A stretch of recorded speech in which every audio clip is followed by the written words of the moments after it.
What's good? The process of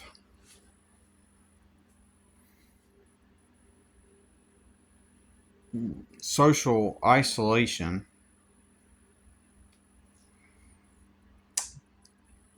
the process of social isolation, while there is no while there is no universal while there is no one reason, while there's no people don't socially ostracize people because of one reason. I mean, there's multiple different reasons why someone would become socially ostracized and then become isolated, and it can appear that the reason why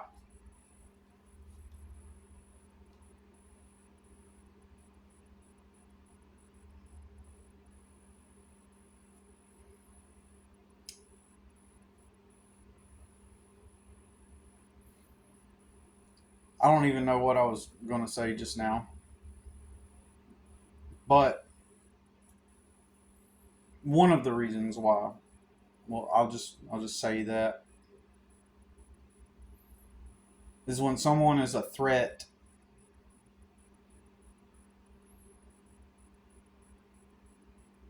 to the identity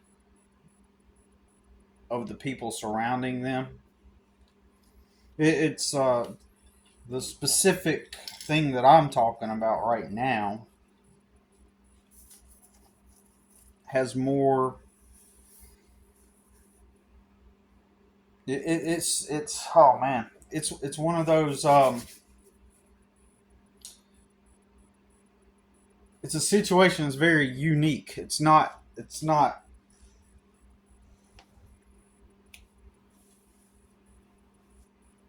unique. It's not like common. It's not the thing that I'm talking about right now is it's just not common. It's not a universal thing that oh you can oh yeah that's why that oh yeah I get it why that person's ostracized.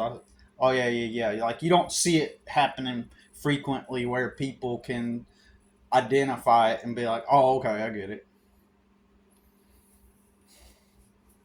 You know. Um,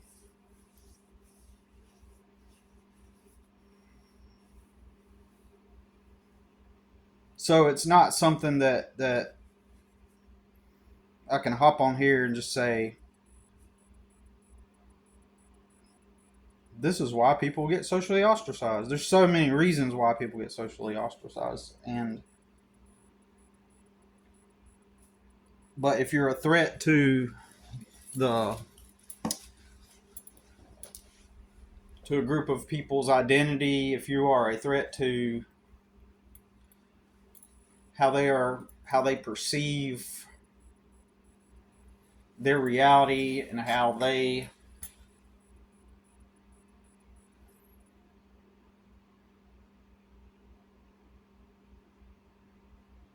want to fit into that reality. Most people don't have the balls to be something outside of what is deemed normal. They like safety within the herd. Um, I wish I can get on here and say this is why you get ostracized, and here's how to fix it. Here's how to fix it. Right. Here's why. Hey, here's why you get socially ostracized and silently pushed away out of different groups. And here's how to fix that for yourself.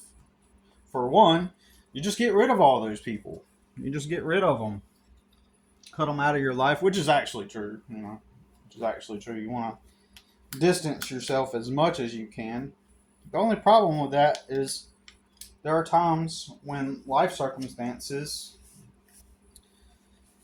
uh, there are times when life circumstances make or situations of like enmeshment and economic codependency. You know, that can happen. Like if you have familial ties, like you benefit economically from being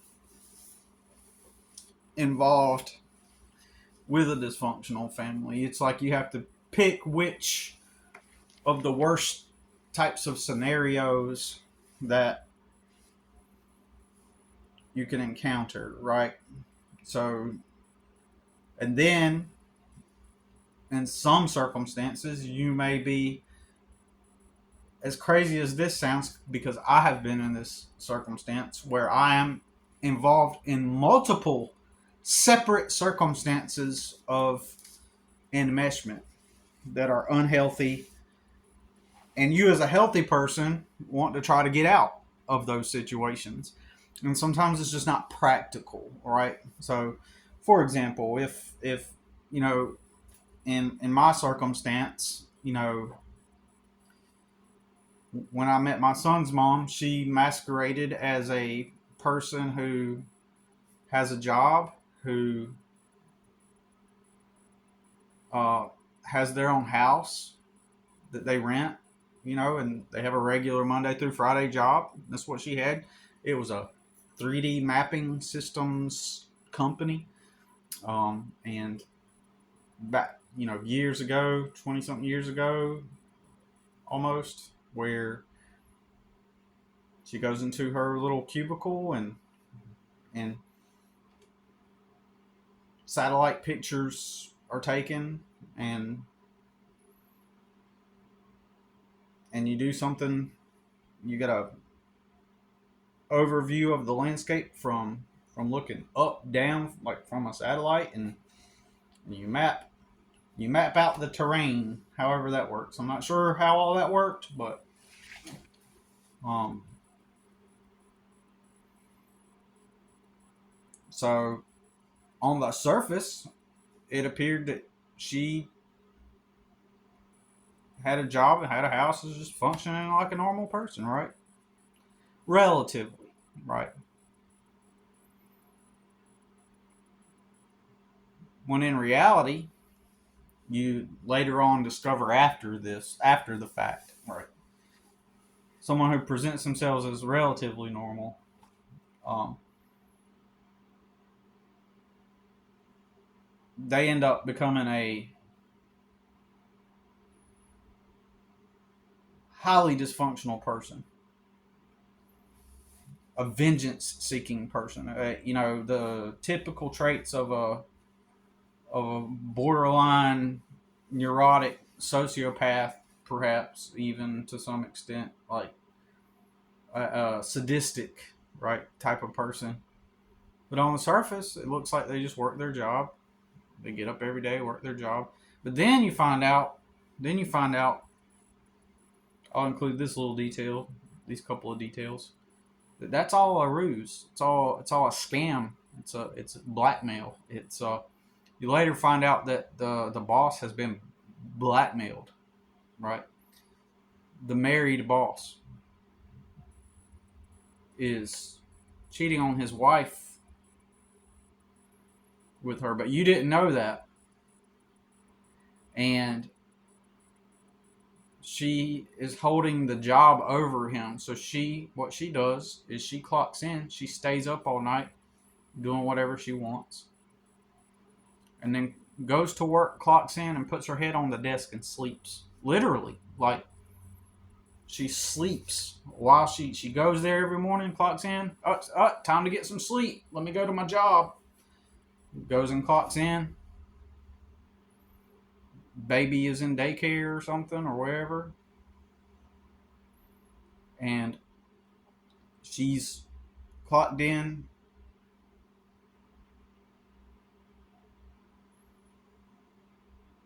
And she's got the boss blackmailed, and so he does the work that she's supposed to do. He does his work plus her work because he wants to save his marriage and not let his wife discover, because she's already told him if he talks, she will tell his wife. But you don't know that. When you met her, you didn't know that happened at all. You just think that she's just going to her job, right? You find out some long time later after you've already had a kid with her,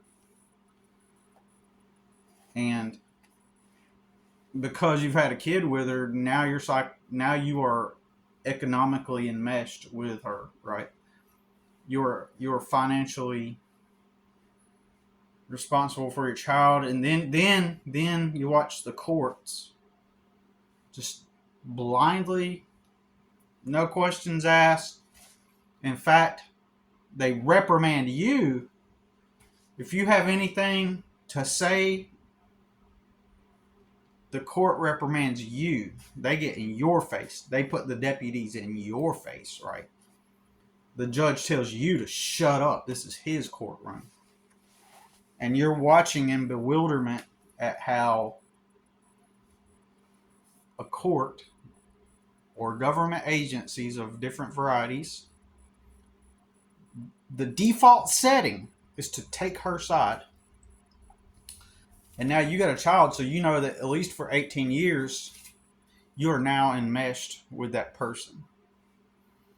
There are some people that make stupid mistakes for whatever reason. And they get enmeshed with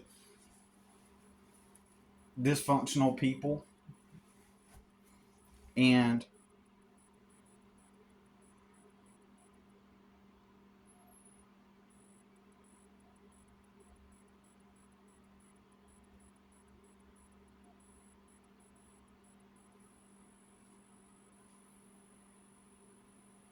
it's not because you lived a dysfunctional life. You did not live, like, you didn't try to take from people. You didn't try to, like, emotionally drain people, drain their energy. You weren't the type that you just weren't seeking to take from others. Your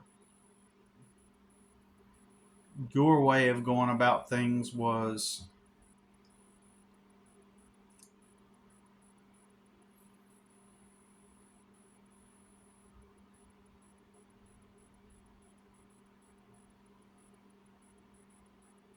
like the way you went about things was in a way that granted other people their own personal autonomy, right?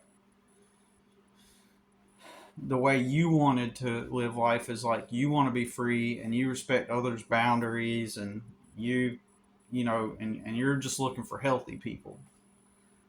And so there are people out there that just mimic that. They mimic being relatively healthy, right? They mimic being somewhat healthy, and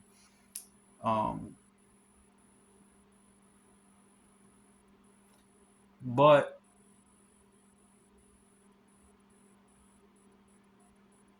I'm not going to go down that rabbit hole of not rabbit hole down that path of explaining what one would do at a low point in their life, right? And I don't mean low point as in I did a bunch of drugs and that was my low point, or I was an alcoholic, that was my low point. I'm not talking about that. I'm talking about, because that's typically in the mainstream what people perceive as the lowest point, like oh, alcohol, drugs, alcohol. It's like talking about the issues of low self-esteem, or just through years of trauma you've held on for decades, like holding it in, like because you're in survival mode and you have to, and eventually you hit an internal breaking point, your nervous system, but compacted with poverty, the fact that you lived in poverty that whole time, and you couldn't get out of it, that it's that's why I'm saying the circumstance I'm speaking about is so different. It's not like normal. It's not normal. It's an unusual case So there's no universal applicable, oh, well, there's the problem. Here's how you solve it. Here's the steps. Here's the actions that you need to take. It's simple. It's a script. You just follow the formula. You know, the the the issue is more complex. The issue is more complex than than that, and it's unique. It's like a very unusual circumstance. But and then you get people that would argue, "Oh no, that's a normal thing. It's these things happen." Like no, no, no, no, no, no, no, no, no. It is highly unusual. I recently heard about this condition that some people get, and it's a highly unusual, such a small smidgen of the population, like in the world, like an extremely small amount of people, that it's almost like nearly non-existent, but it does exist in a extremely rare few number of people, and that condition is water poison. Now I forget the name of it, but it's where the water they cannot drink water. I mean, they cannot touch water. They cannot touch water. They cannot get water on their skin. It will burn them. It will cause them uh, to die. They will die from. They can't take baths. Um, they will burn and die because they cannot touch water. Right. And I guess that they can drink water. I mean, you have to have some water to survive, right? And your body's mostly, ironically, is mostly made of water. But there is a tiny, tiny, tiny, tiny, tiny, tiny portion of humanity who is allergic to water, basically, where they cannot drink water. They cannot. I mean, they can drink water, but they can't. Um, they can't have water touch their bodies at all, right? They can't wash their face, and so there are circumstances that are extremely rare, and in those circumstances, when it comes to more circumstantial problems, all the typical solutions are not relevant. I guess that's the best way to word it. And, you know,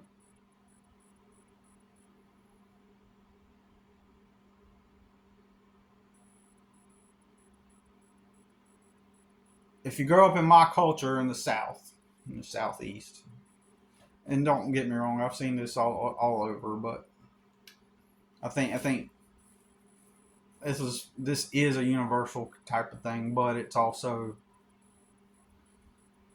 there are certain distinctions in the area that you live in, but then again,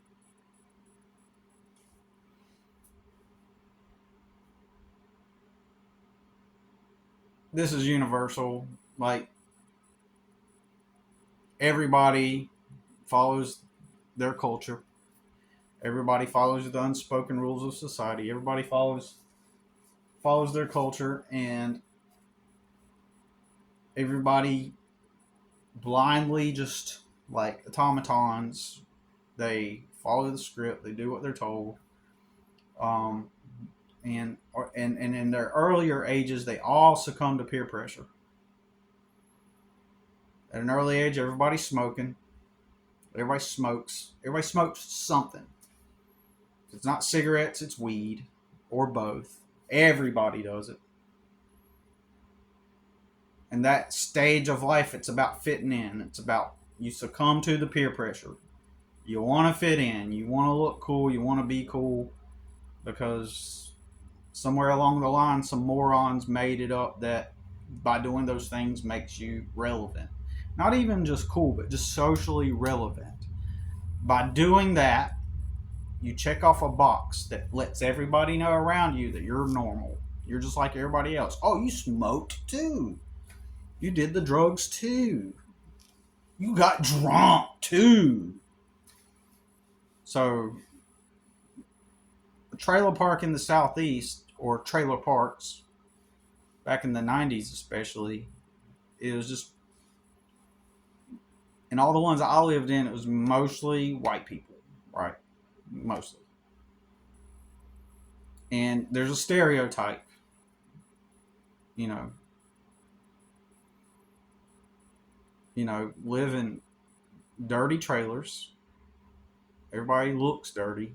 Nobody has haircuts regularly. Your clothes look used. You're uneducated. Everybody smokes cigarettes. Like every fucking body smokes cigarettes. And it's assumed that you just smoke. It's just assumed that you're a smoker too. Here, you want a cigarette? Hey, do you got a cigarette? It's just assumed. Hey, where's your cigarettes at? It's almost like you're born with a cigarette, with a pack of cigarettes, right? Trash, man, trash. It's just garbage growing up that way. But being a kid at 15, growing up in filth, cockroach infested trailers. Everybody else around you has cockroach infested trailers. Everybody else smokes cigarettes. Everybody else used to be watching people smoke weed, and cockroach filth trailers and trash everywhere. Trash on the road, trash in people's houses, trash in people's yards. Then the dysfunctional dynamics, the dysfunctional people, just the stereotypes, like how people imagine what a white person living in a filthy trailer park would act like. There are certain stereotypes, and then you're a teenager and you watching TV and Jerry Springer comes on, right? And the people that are on Jerry Springer remind you of all the people in your trailer park that you live in. And then you scratch your head wondering why all the normal people that live in clean houses and cul-de-sacs and live normal lives, in your mind, right? You're wondering why they get off on being entertained by such stupidity. This stupidity that you're in it, you're living in it, and you want to escape, right? So this is setting the foundation. So you don't smoke. You're seeing all the stupidity around you. You're already being set up to become an outcast, right? Because you don't identify with the retardedness of what you see all around you. Everybody at age 10 starts smoking, right? Everybody. If not 10, at least 12, right? Everybody's starting to smoke. Everybody trying to fit in, trying to look cool, and then especially here in the southeast, where the city I live in used to be a small town, but has a still has a whole lot of small town element, right? Small town, and then you think about small town culture. What is it? Oh, everybody's bored, so everybody does drugs, right? So that is the culture. So you look like filth. You're overweight. You got big pilot glasses, acne. That was me. And old looking clothes. You're going to school around everybody else, and you don't smoke. In fact, you seen the stupidity and you saw Christianity and you thought, man, like this whole Jesus thing looks good. Looks like the path to get me out of the hell, the horrible conditions that I'm in. But see, you're an outcast at school because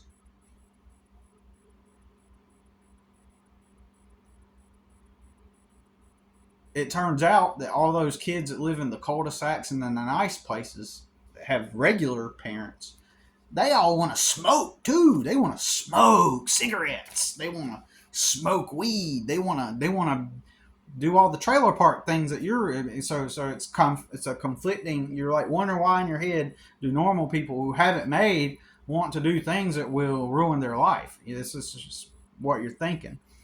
So you're so poor that you don't fit in.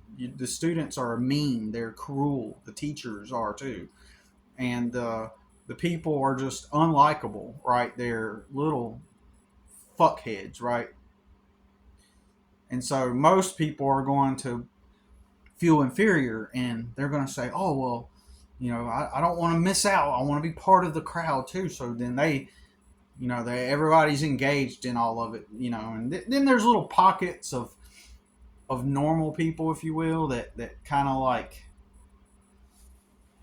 on the outside anyway, they don't appear to be trying to, like, you could tell that their parents have good jobs and they're like the well-to-dos in the community, and their external representation, like the way they put themselves out there, you could tell they come from a higher level of society, of a higher socioeconomic level, right? And they're not branding themselves as, oh, smoke, yeah, smoke. They're not branding themselves like they come to school, and there's a segment of them, they probably don't um, smoke weed or cigarettes, but they're so far off from your socioeconomic level, the divide, the juxtaposition, or you could say juxtaposition between you and them is so, you're so different. Their parents have good jobs, and you know, there's small pockets of those people that come to school, and they're just the normal ones. They got clean clothes on. Their parents pull up, pick them up from school in nice cars, and you got those people. But your socioeconomic level is so vastly different that you don't even, you're never gonna be. They're not even going to acknowledge you. So now you're this weird kid who doesn't smoke, but you're poor, and you come looking like filth. You're ugly. Your peers are cruel. And because of that, you don't want to be like them. You see it in real time, watching one of your peers gradually over time progress to the point he's going to church with you, and then you watch him in a short amount of time progress from going to church to wanting to identify with the crowd. So he succumbs. He wants to fit in, right? So he succumbs to the peer pressure, and he gets an earring, right? Then, shortly after that, you find out he's smoking cigarettes too, just like everybody else. Cigarettes, earring. He wants to acclimate. He feels the pressure. He cares about what they think. And you don't care. You don't give a fuck. You are turned off by this nonsense. You think it's stupid.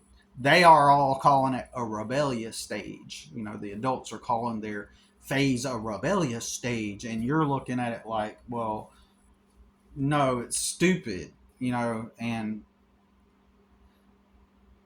so now you're at the foundation of becoming disconnected from everyone is beginning, right? You're already disconnected.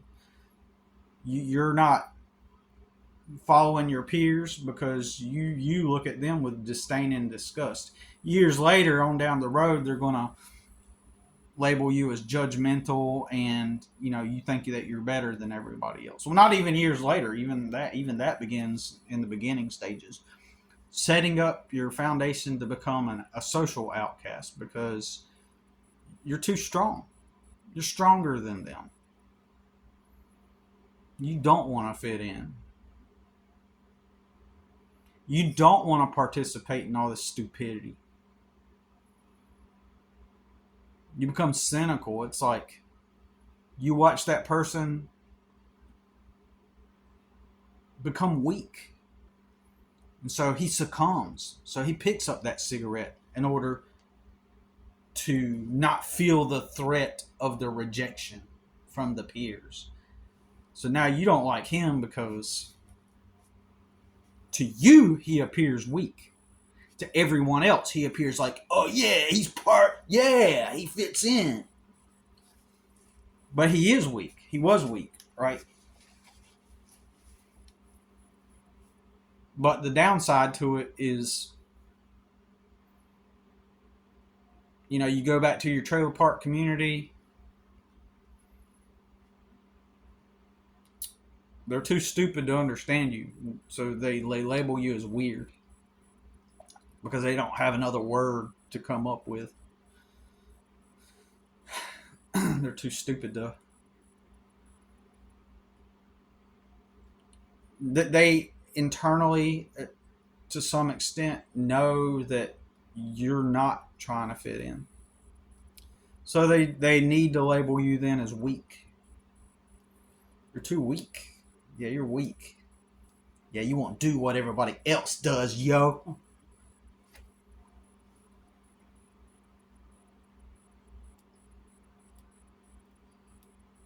Objectively, they're the weak ones, right? They're the ones who gave in to their peers. They smoked because everybody else was doing it. They smoked because is what. So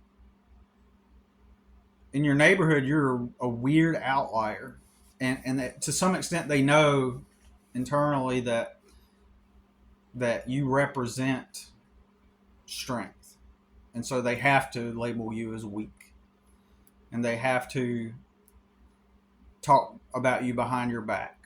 They have to even label you as someone who can't be trusted, someone that is probably going to snitch. He's a snitch. He's probably a snitch. You're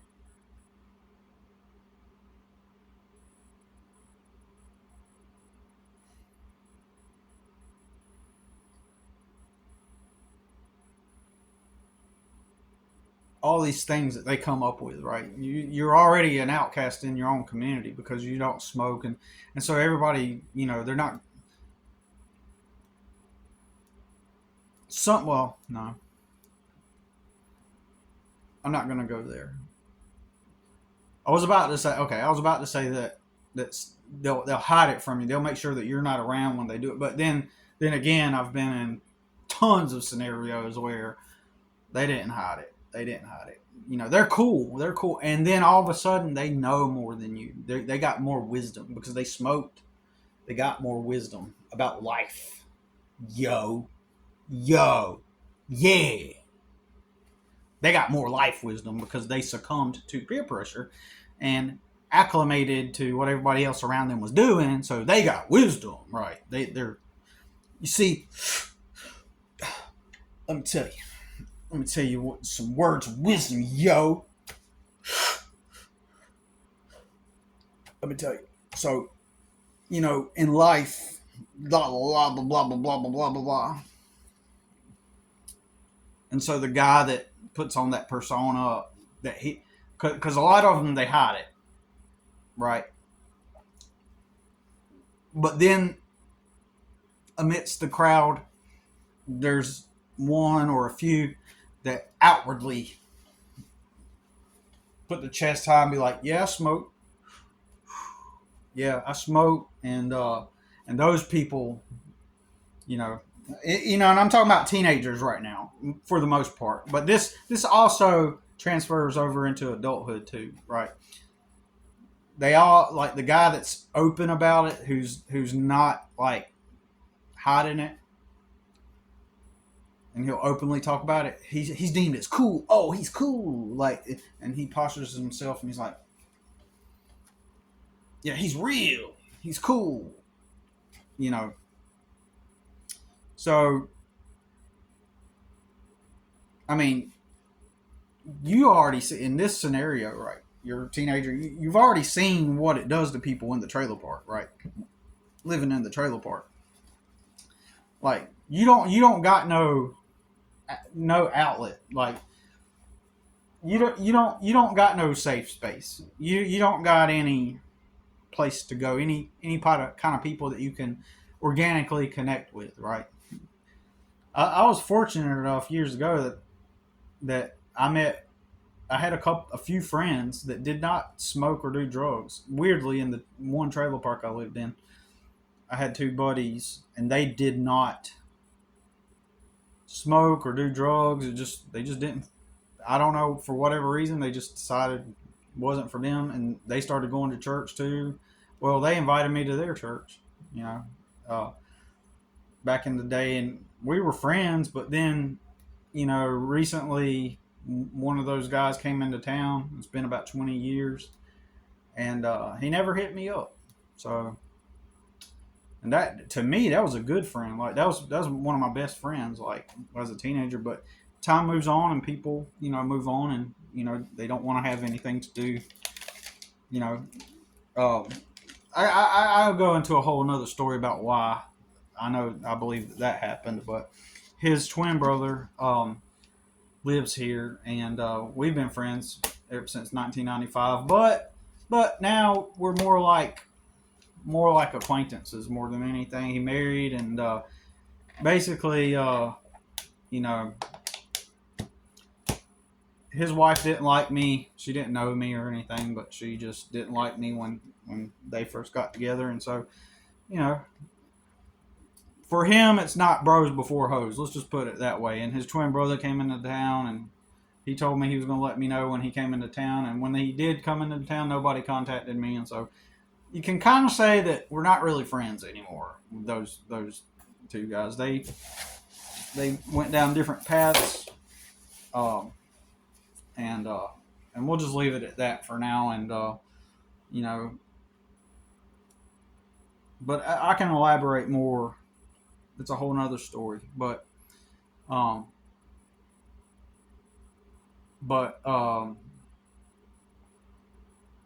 it was a short-lived kind of friendship. Like, I was the one that wanted to hold on to the friendship more than they did, obviously. And, it was a breath of fresh air when I met them in 1995 because of all the experiences I had up to that point. And for real, like in 1995, it was kind of like a breath of fresh air to finally meet somebody that did not want to like do what everybody else is doing and smoke and do the drugs and blah blah blah. And then I met another friend down the street who I am still friends with to this day, and he is similar to me in that he's had his own complications because he never went down the mainstream path of smoke and do what everybody else does, right? Because he decided that, he wasn't attracted to that life and that lifestyle. There are some people who aren't. And people like him, people like me, we are the rebellious ones. We go against the grain. We went against the grain, right? We went against what everybody was doing. That's rebellion, right? And it's rebellion because we rebelled against what the mainstream, what everybody is doing, right? Consciously, we thought this is stupid. We don't want to be part of it, so we rebelled. We are the true rebellious ones. Even though everybody else gets labeled as the rebellious ones because they smoked, they are not the rebellious ones. They are the conformists. Okay, so you're already, like I'm saying, you're in school, you're setting yourself up for becoming a social outcast just by the nature of your desires and decisions, right? Okay.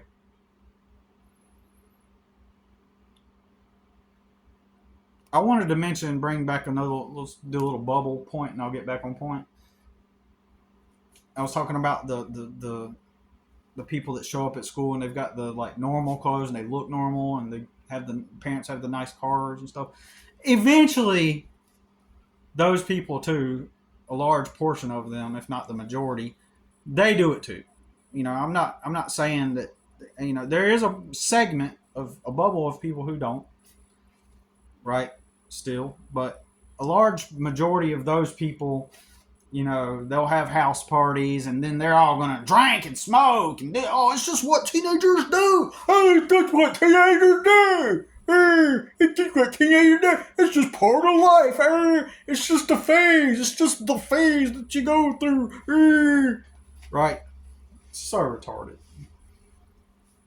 because it was because you're weak. You succumb to the peer pressure. You're weak. You're weak. You're a weak person, right? Because those same people, usually, the majority of them, down the line, after they went through their party phase, this is the phase, it's just part of life. Right? And you know, that didn't exist over 100 years ago. What I'm talking about, the whole party phase, it's just part of life. It didn't exist over 100 years ago. Nobody went to a party phase. Like, that wasn't a thing.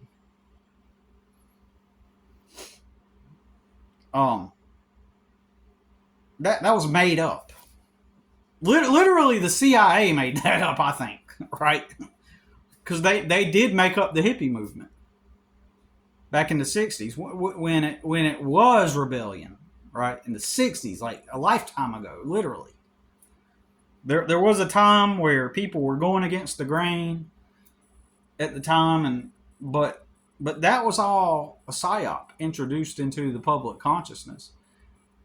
And so all the normies, they thought they were being rebellious, like these people that, oh, we're gonna smoke weed and smoke and do drugs, and so we're rebellious. But all of that was by design, and they bought it hook, line, and sinker, man. So what I'm referring to as a teenager that I experienced in the 90s, right, up until today, it's all the residual byproduct of that psyop having been impressed into the public consciousness. Even the anti-drug propaganda films that people were shown in the early 80s, those were like when the war on drugs came out and the propaganda, that was meant to continue the substance use and abuse. That was meant, that was propaganda to encourage drug use, okay? That was to encourage that. And then in the 2000s, with the advent of not even in the 2000s, the coming of age movies is all propaganda. Coming of age, Breakfast Club, what's some other movies, right? You know, they establish certain social archetypes, the jock, the nerd, blah blah blah, whatever. That was to impress into the public consciousness that there are these archetypes. It wasn't that they looked out onto society and saw that and then made a movie about it. They generated those archetypes, right? More than anything, they generated those archetypes so that people would go, oh, that's me, I relate with that, and then so that they would assimilate into those roles, right? And then in the 2000s with the American Pie and the other genres of movies that followed that similar vein, those were meant to establish a certain behavioral pattern and to program that into the masses and tell them this is normal life, this is what you do, this is what people do, it's so funny, it's so hilarious, oh, look at how he smoked that blunt, oh, look at the talking teddy bear that smokes, oh. I mean, really dumbed down shit, really dumbed down masses kind of bullshit, right? But anyways, like the establishment of I realized my video went on, especially at the beginning, went down certain, like I was kind of all over the place trying to get my thoughts together at the beginning of the video. But, and there's still some things I want to touch up on. Probably running out of storage space on my phone, but so I'll go ahead and begin to end this video now. But, there's things I didn't talk about. I kind of got like mentally noted. But I was trying to assess like my current circumstance where I don't have access to community. I don't have access to resources. I don't have access to things that will help me meet my basic needs. Like, even if I wanted to go get a job working for somebody else right now, which I work for myself right now, even if I wanted to go get a job working for somebody else, I would not have a place to live, right?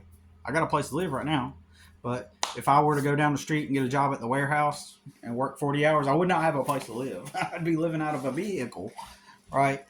I would have to live out of a vehicle, and got my mother's calling me right now. But anyways, can't answer because I'm doing this video. But so I was trying to. It's a daily challenge to have to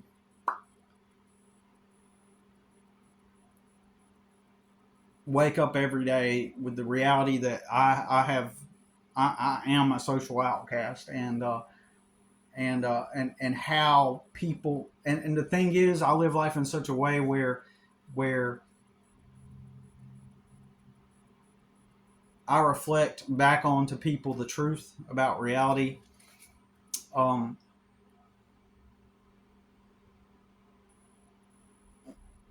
like, I call out bullshit, even just if I don't call out bullshit, like formally, like call it out.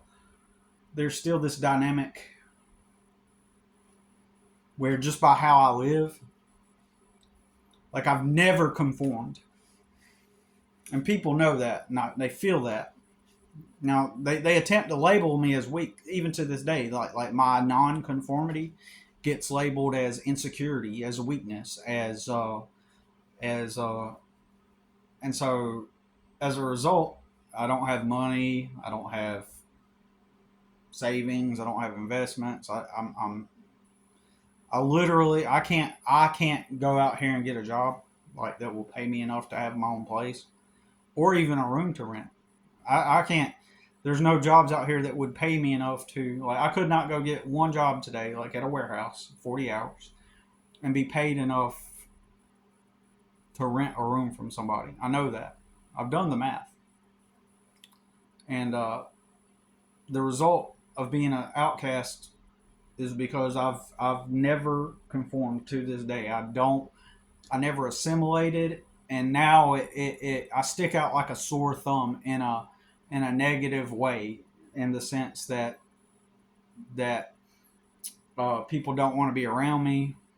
They don't want to talk to me, because I'm not bought into the things that they're into. Like, I'll give you an example. Like, a couple years ago when the Stanley Cup came out, everybody was getting the Stanley Cup. Stanley Cup. Why? Because everybody else was doing it. It's the same mold. It's the same fractile. It's the same thing. It's like as back when you're in school and everybody's smoking. Everybody's smoking. All smoke. Right? So everybody's going to do it. Right? And so it's the same carbon copy of when everybody used to smoke. So you got to try it too. Stanley Cup comes out. You're an adult now. Stanley Cup comes out. Ooh, I got to have it too. Ooh, I got to check it out. Oh, let me be part of this trend. Let me take some pictures and show you I got a Stanley Cup too. Look at me. Right? It's the same thing, right? At some level, people feel they don't know how to put it into words. It's ambiguous. It's subtle. Like, they have a desire to impress. And that does not emanate off of me. In fact, I will call something out as stupid. Maybe Stanley Cup is a good product, but I'm not rushing out here to get it. I just don't care. And that, I just don't care, is exactly what makes me the outcast I am today, right? It threatens people's identities, right?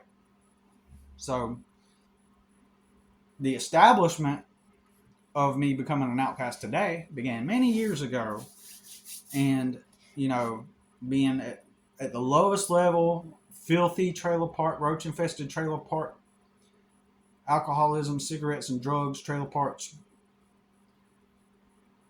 ugly clothes, no leverage, no healthy environment compared to a family and a set of peers who live clean and live in a cul-de-sac, have nice cars, and they don't do drugs. And it's like I'm never going to fit in with those people. They're never going to say, oh, cool, you come from filth, but you don't do the drugs and smoke. So, hey, come on over and hang out at our house. That's not going to happen. I'm not even going to have access. Those kids in school are not even going to, like, look at me, acknowledge me. They don't even, I'm a ghost. Like, I'm invisible to them because they're in their little circles, right? And then the rest, the majority population, though, the majority of the population, they're all like, smoke and follow the crowd and let's impress everybody. And then they see the poor fuck peer of theirs, he's either invisible to them or he becomes a target for their attacks because they're all trying to impress anybody. He's not trying to impress anybody. In fact, he's going against the grain. He's going to be a Christian, right? That was my reality. Like, I wanted to be a Christian, and by doing that, not doing the drugs and blah blah blah, and the smoke, right? By not doing that, then I was really going against the grain, right? I was being the rebellious one, and so people hated that, and so school was just a horrible place where you could not make real connections and genuine connections and access to community. It was not a place where that was going to happen. It was just a place that the government forced me to have to go to for nothing. And then go back home to my community in the trailer park. I don't fit in with none of them either. And then so on the side, I'm trying to be a Christian and be part of a Christian community, but most of them, they are at a higher socioeconomic level. So they're sort of like these kids here at school. They're at a whole different, their whole reality bubble is different than mine. They're not living in a filthy trailer park with alcoholic parents, right? Or an alcoholic dad, rather. And cigarettes and roaches. Like, those people live clean. The people at the church, they live clean. They work regular jobs. They come to the church. They listen to the sermon. And they're like, oh, amen. Amen. Here's my tithe. All right, let's go have lunch after service on Sunday. How you doing today, Billy? But so I'm loved at a distance. Like, yeah, you can be part of the community, but you're just kind of like not one of us. It's kind of subtle, or you're just not one of us. I mean, yeah, we'll let you in a little bit, but we're not gonna let you in. We're gonna keep you at a healthy distance, and then I love you at a distance. In Jesus' name, amen. Right? So technically, I got no real access to any sources of community leverage or anyone to make real, genuine bonds with, because I am the outcast. And that's the foundations for being the outcast. But anyways, I'm going to get off of here for now. I really didn't talk about the things I wanted to talk about, but I just went with it. You know what I mean? And I'll follow up on it at some point.